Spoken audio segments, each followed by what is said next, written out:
I have joining me today Colonel Douglas Macgregor to go over a range of issues from international situations to local situations. Colonel Macgregor, thank you for joining me today. Sure, happy to be with you.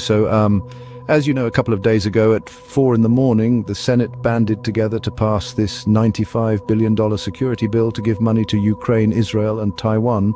Over 20 Republican senators locked arms with Democrats and said, hey, let's go ahead and strip out all the money for our own national security, our own border. Let's strip out money for veterans, seniors, children. What are your thoughts on this? And is this a prime example of the military-industrial complex that General Eisenhower warned us about? Well, I think there are several things it reaffirms: that the people in Washington are largely disinterested in what the American people need or want. They're completely unresponsive to real national needs. We don't need to fund Ukraine any longer. We never needed to do so to begin with. But now it's patently obvious to even the casual observer that Ukraine is in ruins, that war is lost.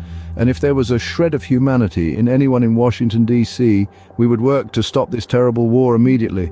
All it's done is pile up hundreds of thousands of dead Ukrainians, destroyed the economy, destroyed the country. The Russians have exerted enormous restraint. They're not pushing as fast as they could to the Dnieper River because they would like to see a settlement, and obviously there's no interest in really crossing that river into the west because they don't want to rule Ukrainians, and the real Ukrainians from an ethnic, cultural and linguistic standpoint are overwhelmingly west of that river, and they've had bad experiences with that in the past. Ultimately, what the Russians want to do is get back to business with the rest of the world, particularly the Europeans with whom they had good relations, especially the Germans. So this is evidence that, you know, nobody in, well, I shouldn't say nobody, but the overwhelming majority of people sitting in the Senate are just responding to their donors. They're looking at what puts cash into their pockets. They have some interest in their constituents insofar as they want to keep assembly lines humming, producing weapons that could ultimately be sent to Ukraine. But keep in mind that most of the money will go towards equipment that has to be built. Our stocks are depleted.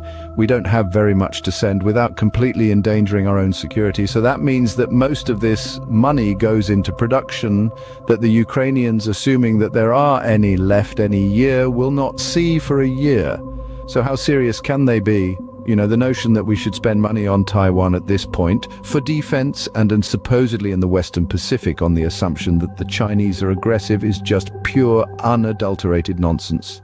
No one in China is going to invade Taiwan. There's no danger.